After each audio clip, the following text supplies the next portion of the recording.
back to another action-packed episode of Comic Confidential.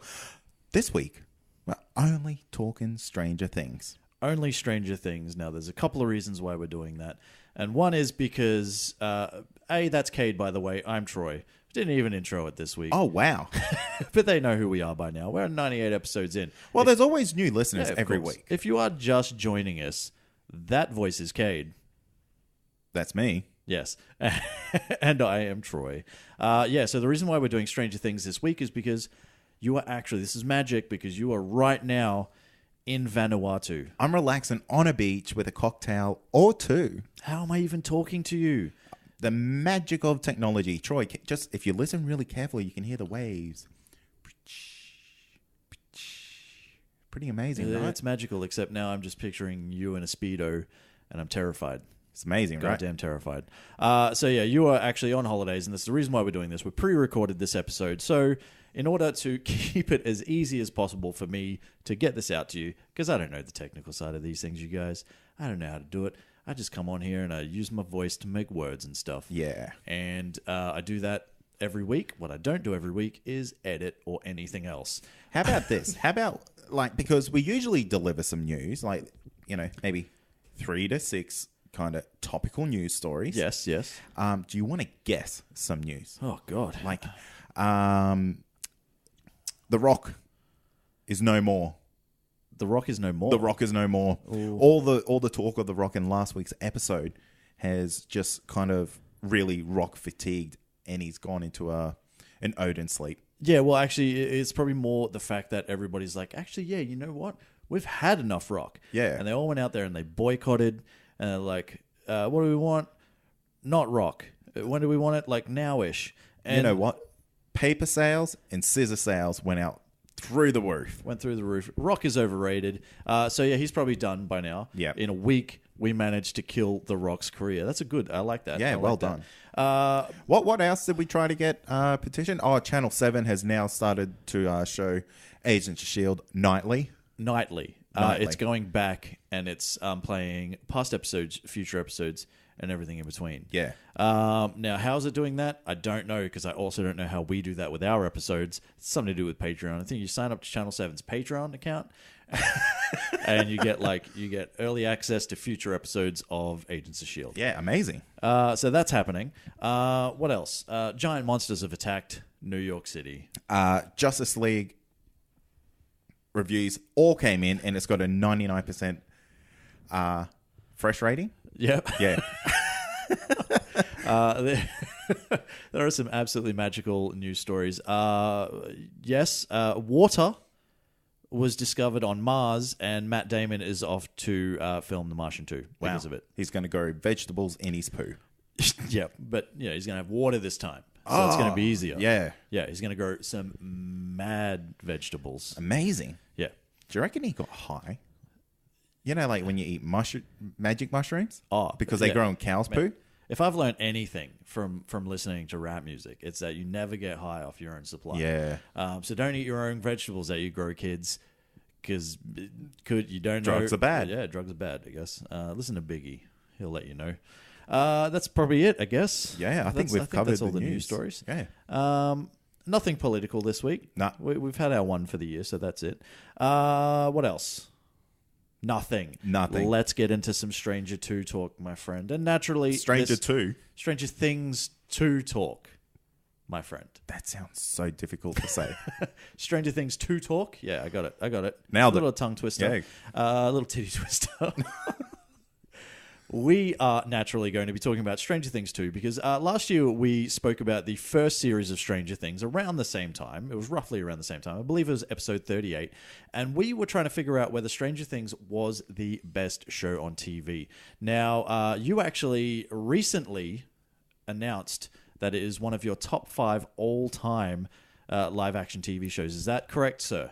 So that is correct. Okay. So now we've come back a year later. Netflix is still killing it. The Punisher is out right now. If you haven't seen it, go and see it because we're going to be talking about that soon too. Now, Stranger Things 2 has come. Now we're going to ask the question, is it still as good? Did Season 2 live up to the expectations that everyone had by the end of Season 1? Because it was so well received. Now, let's get into some of that good stuff. Shall we? Yeah, let's do it. Now, do you want to kick it off or would you like me to? Well, look, I'll kick it off with a little bit of a season 2 synopsis. Oh, okay, yeah. Just a little bit of a tiny one. Now, as the town preps for Halloween, a high-scoring rival shakes things up at the arcade, and a skeptical Hopper inspects a field of rotten pumpkins. That's for Chapter 1, Mad Max. We're kicking it off. What do you think? I do not like our new character in this series. Really? Yeah, I don't know why she was there. Yeah, I think really to replace the void of 11, because they had 11 so... look, and by the way, spoilers. Galore, just before we get into this, because we're assuming... It's been a few weeks now. We're assuming you've seen all 9 episodes of Stranger Things, you guys. But yeah, I think it's to fill the void of 11, because 11 has... she was such an integral part of the group initially, and it was, it was the boys and 11... Now, this time she's very separate from the whole thing because of all the events of the first season. So now she's being hidden by Chief Hopper, Hellboy himself. Indeed. David Harbour. So she's being hidden from everybody from there, much against her, much to her chagrin. She's not happy about it. But that, I think, is why they introduced this character, to bring some fresh kind of blood and to keep that dynamic, having that female character within this little boys group. Yeah, right. I thought I completely thought it was unnecessary because I think the boys' storylines really stepped it up this season. Yep. Especially Steve. Please be my babysitter. Oh, Steve. Steve is everybody's favorite character. He is the best. And it's interesting because in season 1, he was almost like he was the accidental hero. Yeah. Like he was bailing out on Nancy and Jonathan. Yeah.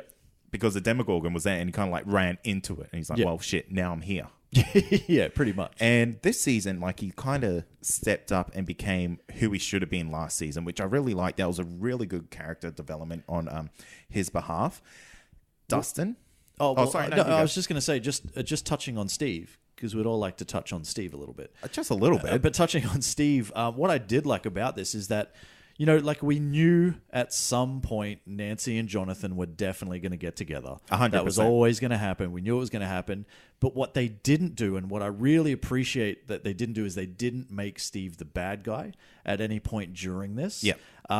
It was very kind of it wasn't a great breakup, and if anybody was being a dick about it, it was probably Nancy. 100%. A hell of a lot more. So they actually kept Steve as the kind of the good guy, and they didn't kind of alienate that character, which they very easily could have done.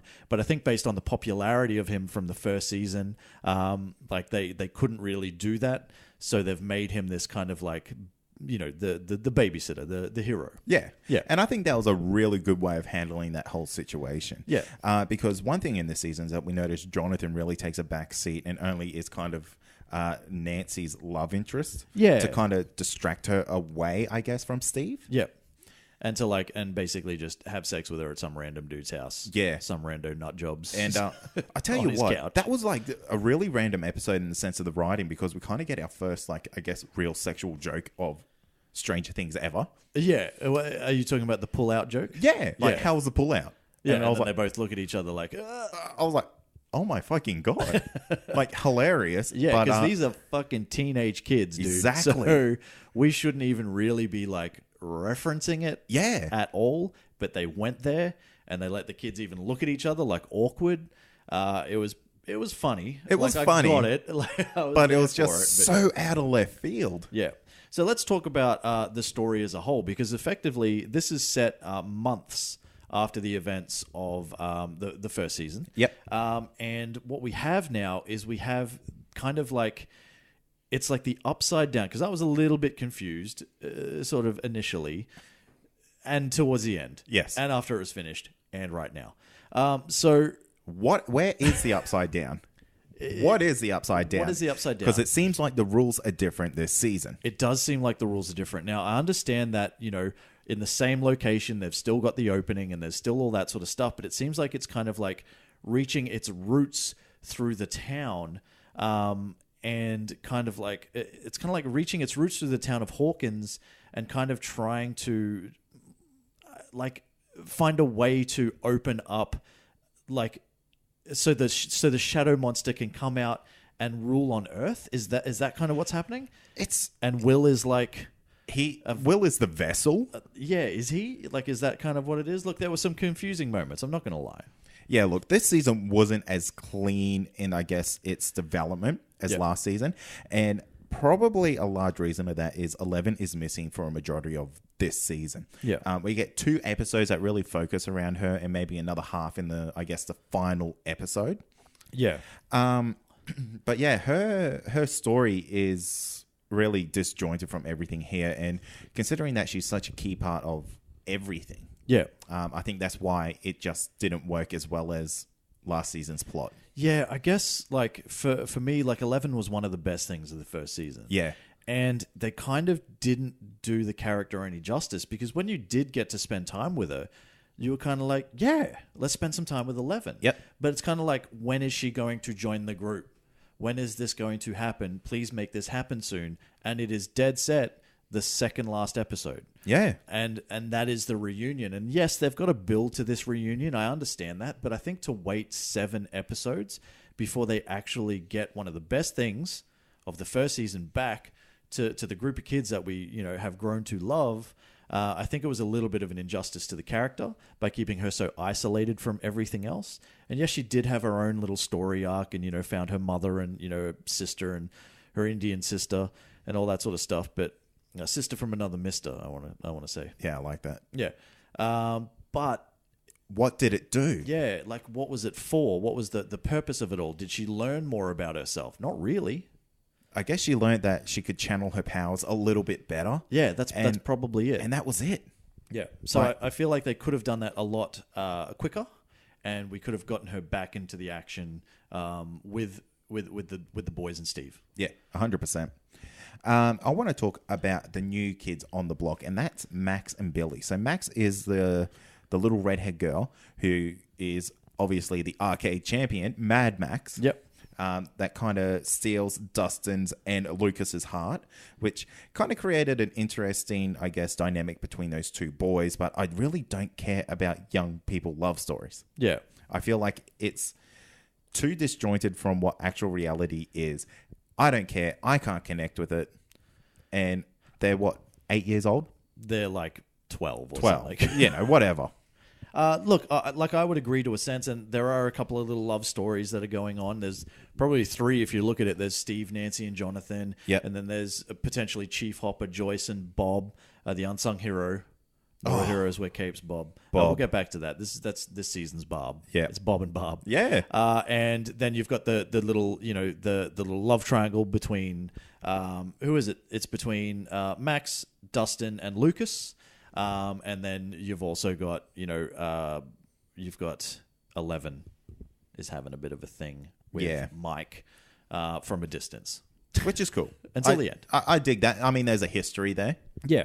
But I get what you're saying in the sense, like, none of those relationships really you can relate to. Yeah. So, like, it's cute, but is it necessary? Probably not. Not at all. And I mean, I feel like Max was almost brought in to give Dustin a little bit more of a limelight this season, because Dustin was a really key character throughout season 2. Yeah. In the sense that he kind of got what'd they call it? The demodog?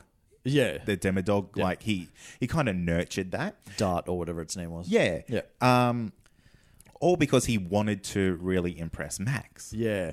See, but I would disagree in the sense that I would say that Max was brought in to give Lucas more of the limelight because Dustin was already such a popular character from the first season, and he already had his side story with this Dart thing and all that sort of stuff. So this was an opportunity for them to try to grow the Lucas character, who was like, obviously part of the group of kids, and we loved him and all that sort of stuff, but he didn't really have that much time to shine apart from his little kind of a slingshotty type of thing where he thought he destroyed the Demogorgon, but it was actually 11. That's back in the first season we're talking about now. So that's where I would have thought that would actually be more. Yeah, now that you bring that up, I guess Lucas really did have a bit of a backseat this season, didn't he? Yeah. more of a front seat this season, which I think is to his benefit, to the character's benefit. And then if you want to talk about Max's brother, Billy, that's an Aussie dude, by the way. That's the Red Ranger. Is it really? Yeah. There you go. I thought I recognized him from somewhere. Now, this guy's got charm for days. Oh, charm for days. He almost literally charmed the pants off Mike and Nancy's mum. Man. Which, just remember, Mrs. Wheeler, that's a 17-year-old kid, we're going to assume. Yeah. Don't be doing that. Don't be doing that. You cougar, you. But yeah, Billy was kind of like a black horse to this season. I don't know why he was really there. Like, you go. Oh, it's tough, though. Like, he did have a story in the sense of, like, you did kind of get to understand why he was so angry because of, like, you know, his parent, like his dad and all that sort of stuff. But to what end? Because at the end, he just had a fist fight with Steve and just still looked like a dick. Yeah. So there wasn't it wasn't a redemption story. Not at all. He wasn't like the ultimate villain. He was just this angry kid that got into a fist fight by the end of it. And it's kind of like, what is the point? And why do we need these little side stories? Like little side stories. Yeah. They were very, very little, but they're like playing on this like real kind of horrible relationship between Billy and Max. And all it turned out to be was that he's just angry. Like at his dad. Yeah. He's just angry in general. And like he's because of that and because she is not his actual sister and you know he's like she's his stepmom's daughter. You know, he had to look after her and move because of them and all that sort of stuff. He was just bitter. And it wasn't really like, you know, like I liked what he did with the character, but the character didn't have a lot to do. Yeah, exactly. Like he was just cranky for the sake of it. Yeah. And hopefully they pay that off in season 3, like with some kind of redemption arc, because I thought maybe he was going to be the Steve of this season and come in and maybe do the whole save the day thing. And I'm wondering if that is kind of a misdirect from it's not the Russo brothers, from the directors. Yeah. The Duffer brothers. The Duffer brothers. Yeah. Because maybe they were kind of baiting us as the audience to say, hey, this is going to be the new Steve. Yeah. But it turns out, no, he's just a fuckhead. Yeah, he's just a total douchebag.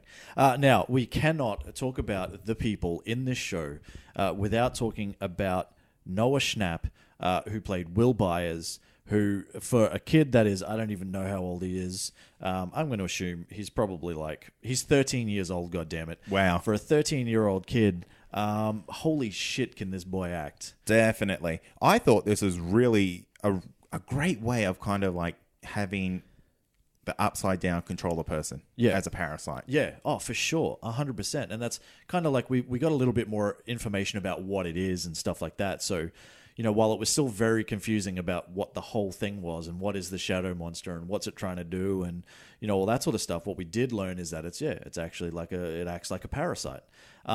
Now, this was like, this kid's acting is fucking Emmy worthy. I'll give him that. Give this kid all the fucking awards. Definitely. He absolutely, like, you know, I can't speak highly enough about like what he did because he didn't have a lot to do in the first season. Yeah. He was just the lost kid in the wall. And, you know, you didn't really hear a lot of him. You heard a lot of him, but you didn't really see him too much or anything like that. But this time he really had his opportunity to come forward and he like really showed that he has got some absolutely kick-ass acting chops on him. But what this season had that the first season, what the season didn't have that the first season had, we didn't spend a lot of time in the Upside Down, and it kind of took away from it a little bit, where they went into these tunnels and stuff like that, and you see all the it looks like ash. You know, it's not ash, but you know, the spores or whatever, but you see like the ash and all that sort of stuff. When you saw that in the first thing, like in the first season, they went into the Upside Down and like the whole landscape was changed. And it was all, you know, it was like black and gritty and like all like just topsy-turvy. And there was all that ash everywhere. It was like breathtakingly like epic. Absolutely. Once they showed you that once, it was cool. Like, it was still really good. And you're like, fuck yeah, is this going to happen again? But then they're just in these little tunnels for the rest of the time. And, like, there's the ash-looking stuff there. And it's not as, it wasn't anywhere near as... Impactful, yeah. I agree. Because, like, what we saw of the Upside Down, like, I loved. what we got in the second season was basically just a lot of tunnel play. Yep. It looks like for season 3, we're going back to the upside down, because this shit ain't over. I cannot wait. Yeah. Now, what we're saying this season is a little bit confusing because it is. One thing that I also found confusing was our time frame. Yeah. Because sometimes some stories seem like they dragged on for weeks to months, while some stories within this felt like they went for days, hours. Yeah. That wasn't clear on some things for me. Yeah. Yeah, I would definitely agree. And even the time frame, like, you know, it's like, I think like it's only supposed to be set like I was under the impression it was only set a few months later. Yeah. But the more I think about it, like I think like he like Hopper actually had 11 for like what seemed like almost a year. Yeah. Like it looked like he went through 4 seasons. Yeah, so I'm not entirely sure what the time frame is, and I'm not sure how long this actually spans. I would think over the course of maybe a week. It's like it's because it's still during that whole Halloween period. Well, it is, isn't it? Well, because it's the lead up to it, and then they go to their little trick or treating thing towards the start. And then I think Nancy and Steve go to that Halloween party a little bit later. And then it kind of, you know, it's like time after that. So you would assume that it only takes space over the course of about a week, maybe 2 weeks tops. Very hard to say, though. Yeah. But yeah, light on the upside down. And more heavily involved in these, like I said, with these tunnels, but also in the lab and things like that. So we spend more time in the lab than we do in the upside down. Yeah, definitely. So we've got Paul Reiser's character who pops up. It's good to see Paul Reiser back on screen. Who doesn't like a bit of Paul Reiser? Can we just have more? Can we just have more? Can Please. we have all the Paul Reiser? No, he's all right. But he's basically... It seemed like initially that it seemed like they were the bad guys in the sense of like you genuinely thought they were doing all this stuff behind Chief Hopper's back and exactly. all that sort of, but they were actually doing it, and Hopper and not Nancy, sorry, what is Joyce, yeah, all above board. They all knew exactly what was going on. They were trying to find out what was happening. They knew they still had the opening there and all that sort of stuff. So they were all for it. So they weren't actually there weren't really any bad guys in this. Like no human element of a bad person, I guess. No, and I mean the only and stuff like that. The only real, I guess, villain that we meet, and it's a vision. Yeah, and that would be Ted Wheeler, who turns out to be the from last season. He's the bad doctor. Yeah. Matthew Modine, I think. Oh yes, Dr. Martin Brenner. Sorry. Yeah, and that's about it. Eleven's dad to say in quotations. Yeah, so look, I mean, it's I guess overall, if I was going to try to sum this up overall, I would say that the cinematography is as brilliant as it was in the first season, but you don't get to see as much of the upside down as you did then. The 80s setting is still as cool as it was. The movie references that we get are still as epic as they were. The performances are amazing. The story sorely lacks. Because we build up to this, because we've got to talk about this episode. We've got to talk about this random episode 7. Okay. Because everyone, is talking about it. So the story slowly, it starts off very slow, and it's slow, it's a slow progression, but it very much builds up to a very, very good cliffhanger by the end of episode 6. And that's when the large pack of Demogorgons finally come out of the hole. Oh. And they're at the lab, and they're about to breach through or trying to breach through or whatever. And it ends. And I was like, I'm fucking putting that next episode on. Episode 7 come at me, and it's like some sort of weird side story road trip. I got 15 minutes into it, had to leave it for the next night because I was like, this is not holding me. It is not worth me staying up to 12:30 on a school night to watch this. So this is where 11 she's found her mother, and she's off to find 8. So basically the little girl who is an older girl than she is, but they basically grew up together in the lab. With Matthew Modine as the dad, et cetera, et cetera, et cetera, being experimented on and all this sort of stuff. So she goes and finds her, and she has some kind of like mind-altering powers, which were cool. Like, it was cool. Like, very cool. Yeah, I dug the way they did that, and I think like the fact that there's potentially like a world of these people, almost like mutants, that have these powers, like that is pretty cool, and could make for something like excellent. But the way this was handled, it was an entire episode devoted to this, which just took you out of the whole thing that you just built 6 episodes on. Absolutely. And for me, it had zero payoff. I mean, sure, we got to see 11 get a little bit stronger, but was not needed. Like, that really is about it. Like, we spoke about that earlier. And while, you know, like, yes, it's important to know her story and where she came from, and to give her a little bit of almost closure. Yeah. And for her to realize that, like, it kind of shows how bad her life could have been. Yep. And it almost gave her the opportunity to rejoin that life. And it was almost it was quite heartwarming towards the end, where she's like, no, I have to, like, my friends need me. And she's like, you know, something about going home or whatever, or, you know, like, and it was really nice. But the fact that it took us a whole episode to get there, they could have just interspersed that with going back to Hawkins. Like, there's no reason why it had to be its whole episode by itself, but let's have just little side stories. Yep, definitely. Something like that. But we also got to see, you know, bodybuilding world champion Kai Green. Oh. I don't even know what his name is, to be honest with you. What in a the show. pleasant surprise. Oh, but that was a pleasant surprise. For those of you who don't know who we're talking about, that is the giant dude. The giant dude with the ponytail that is part of that team. I don't have his name. Just a monster man. I do apologize, but he's a monster man.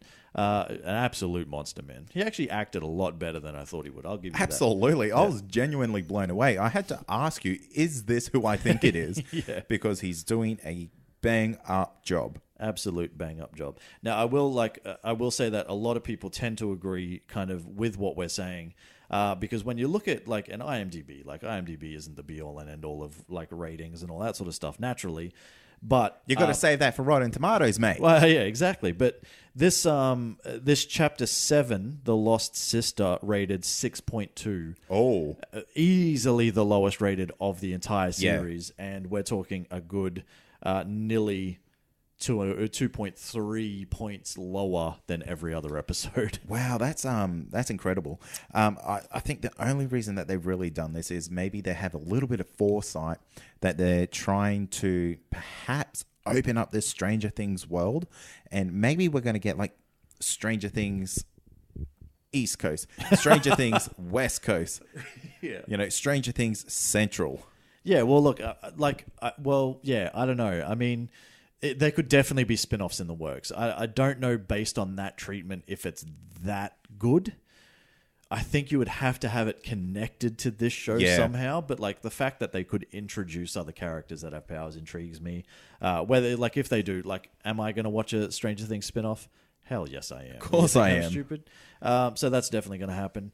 Now, what else? What else have we got? I want to talk about the Barbara of this season. Oh, the Bob. heart, the soul. Samwise Gamgee. Samwise. Oh, my heart. My heart, Bob. My heart. All my feels.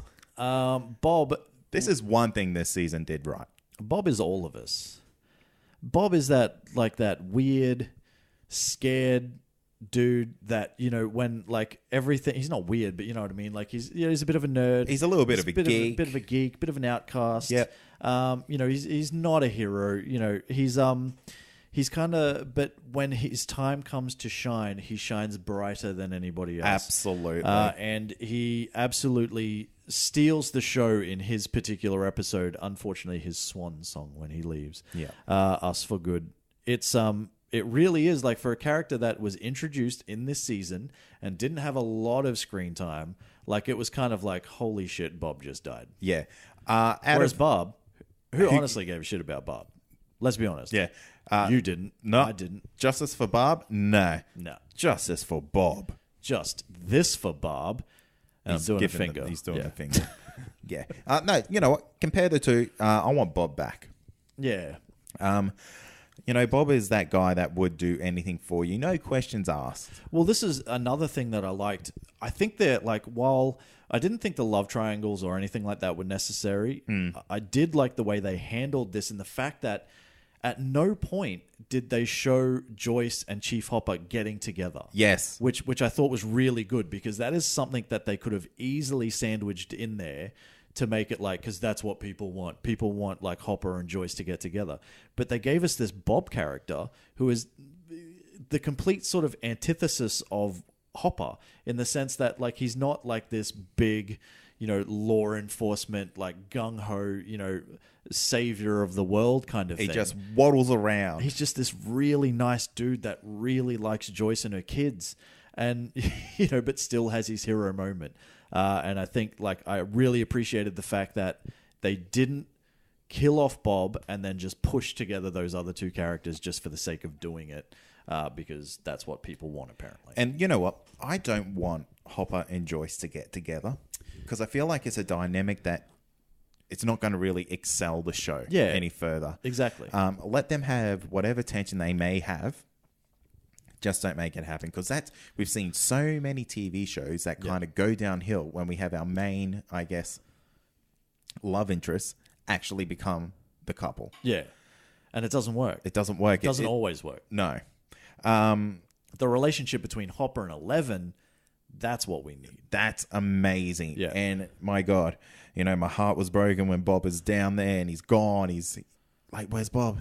He's done, mate. Yeah. He's done. He's done. But then we find out Chief Hopper. Yeah. And 11. Yeah. So look, it was actually like one of the more touching moments because I didn't know how they were going to play it off. Like, was she actually going to come back to him, or was, you know, like what was she going to do and all that sort of stuff? And she came back, and it was kind of like it was emotional, but it wasn't cheesy because it was still kind of very awkward in the sense of like neither of them know how to really open up and express their emotions and stuff like that, but it was still like beautiful to the point that you're like, yeah, definitely, man, that's daddy daughter. I love it. Amazing. Yeah. Now, what else have we got? We've got the ending, and this is kind of well, actually, no. We'll talk about very quickly. We'll talk about the return of 11, because that was the end of episode 8. So this is how long it kind of took her to get back, because she had her own episode in episode 7. We knew she was coming back. She didn't pop up till the end of episode 7, but it was pretty fucking cool how she did. And then all of a sudden you've got like episode 9 starts, and it's like Mike and 11 and like just love and like kids and stuff, and like, you know, it was beautiful. That was one of the only kind of like kid romances I was into. And that's because you had a whole season before that kind of like baited that. Yeah, and even in this season, like you knew that like he was always like he tried to call her every single day for like the entire time that she was gone or whatever. And all that sort of stuff. And she tried to reach out to him as well, like with her mind beams. Her mind beams? Yeah, with her mind beams. And it's kind of interesting that we kind of find that she has this like, I feel like this is a new ability of hers. Yeah. To almost like track people now. Yeah, kind of a little bit. They did touch on it a little bit because that's how she found Will. Like she was the one who kind of found Will in the first season. But that's also because he was in the Upside Down, and that's why I thought like she had that connection to it. Well, but it's elaborated on that she can find anyone. Yeah, which is cool. But it all revolves around her, and it comes to a conclusion with her because it is very much a she is the reason. Well, she's not the reason. It's not her fault, but she is the one who opened the breach. Yeah, and so she will be the one who closes it as well. And I think like seeing her kind of like immense power towards the end of that, where she kind of like battles the shadow monster but doesn't. I thought that was really cool. I thought it was a good way for her to end the season, even though she didn't really have a lot to do at the start. Yeah. She had good growth for not really being in the show. Yeah, for sure. Still, one of my favorite characters on TV. Like that little kid. She's amazing. Insane. What'd you think of the references throughout this season? I feel like a massive, like a huge key element that this show lent off was Alien, of course. Yeah, definitely. Ghostbusters, obviously, another one. Now, they actually had to pay big money for the rights to use the suits for Really? everything. Yeah, they had to go to mad lengths to actually get permission to use the authentic Ghostbuster suits. Wow. And to like be able to say the word Ghostbusters and things like that. Yep. Such is the way things are. But they did it, and like that's kind of the 80s geek in all of us. Like, if we could recreate the exact fucking thing from the movie, we'd go and do it. Definitely. Like, if we were like 13-year-old kids back in the 80s and we could make that happen, we'd make it happen. Easy. You just try and stop us. Exactly. I'd do it now, God damn it. But the references were amazing, and that was one of the biggest parts of the first season as well. That it is kind of like a love letter to the 80s. Definitely. And I think, that works really well for me. Now, I want to continue on this theme because the music played a huge part in season 1. Yep. How do you think it played in season 2? Because in my opinion, the music didn't meet the level of season 1. Yeah, I would say much less. Yeah. I didn't feel like there was as many original scores, and it really actually relied on 80s soundtracks. Yeah, well, thinking about it right now, I can't think of anything that was really stand out. There might be some things that, that I'm just not remembering. But there was nothing that was really stand out. And like, you've heard the theme now, and like the theme still at the start of the show, like with the 80s neon-y type of Stranger Things thing, is still like amazing, and I still fucking love it. But like, I've heard it now. Like, give me some new stuff. Give me some new synth. I want some like... You know what? Do yourself a favor, and if you have Spotify, on your computer, jump on the Spotify and put in Stranger Things soundtrack, and it'll turn your Spotify into the upside down. Oh, nice. And I believe there is like character specific playlists. Like, there's a Steve's like hair routine. Oh my and stuff like gosh. that. Yeah, so like the music. That's going to be my holiday playlist. Yeah. So check that out if you haven't. That's a free advertisement for Spotify, goddamn you. How dare you, Spotify. Be not so pay bloody us. brilliant. All right, what else do you want to talk about? Is there anything else you want to talk about? I think we've really covered quite a lot. I think the Demogorgons were different. They were different this season. I don't know if they were as good. No. But they were just different. I think the fact that there were so many of them and they were much smaller, so these were the Demodogs. Yes. It wasn't as impactful as having just that one scary monster, because the big scary monster in this was the shadow monster, which we never fucking saw. Exactly. And it was actually no threat. Yeah, it never came to fruition. Apart from that one time where it kind of sucked its way into Will's nose holes and stuff. In the upside down part. Yeah, you know what I'm talking about. I thought I was going crazy for a second, the way you were looking at me. I'm like, did that happen, or was that my dream? But yeah, it wasn't as good as having just the one single villain, monster. Yeah. Yeah. It really watered down the threat. Especially the stand-up monster, getting giant. the heebie-jeebies just thinking of it now, mate. Exactly. So yeah, a little bit different. So the question I would like to ask you, is it better than season 1? No. Yeah, no. I would agree. No. It complements it really, really well. Yep. But if I had the choice, I would go back to season 1 before going to season 2. Yeah, right. Excellent. I would agree with you wholeheartedly. Is it good? Yes, it is very good. The bingeability of season 2 is better than season 1. Really? Yeah, because I finished season 2 in 2.5 nights. Yeah. And that's only because it was kind of more action packed. Yeah, yeah. Well, it's the sequel. Traditionally with sequels, you've got your building moments in the first one, and then your sequel is the action. Exactly. Your sequel when it all happens, and it's very hard for the sequel to capture the magic of the original, which I think this struggled with a little bit. Yeah. But it did bring the action a lot more than season 1 did. Absolutely. For sure. So it did get that right. So I guess if you like your storytelling more than your action, you probably like season 1. If you like your action, season 2 is your boy. Just watch them both, goddammit. Yeah. So I'm assuming that's a rate from you. Absolutely a rate. It is an absolute rate from me. Is it still, now that you've seen season 2, do you still rate it within your top 5 TV shows of all time? Season 1 I do. Okay. Yeah. So season 2 then would take it out if we're combining both because it's the TV show. It might slip out. Oh, okay. Yeah. If you know what? It might just slip out. It'll be teetering. Okay. Yeah. Just balancing on the edge. Yeah. Now, Troy, I'm not going to do any editing. Let's head straight into our outro. Well, that is going to do it for another week. We will be back next week, normal, like with normal time, people, in the same room and everything, which we are now, but like, you know. No, I'm on the beach. Don't wreck the illusion. You'll still be on the beach. Seagulls, get away from me, you crazy creatures. But you know what I mean. We'll be back together properly. Yeah. And we'll be doing this again. The reason why I'm stalling is because I'm dead set trying to find what we're doing for episode 99.